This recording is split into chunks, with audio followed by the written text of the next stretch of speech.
Here's a very unusual cross that was many years in the making. This is nepenthes hamata cross klossii. Very beautiful plants in an 8-inch diameter pot here. A lot of pictures on it. This is the latest one. Another one forming here which will be larger, but here we go. This is the latest one we have.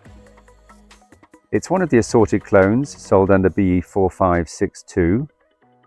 And looking at the picture, the hamata characteristics are very evident from the peristome, the ribs on the peristome, and also the coloration, I would say, too.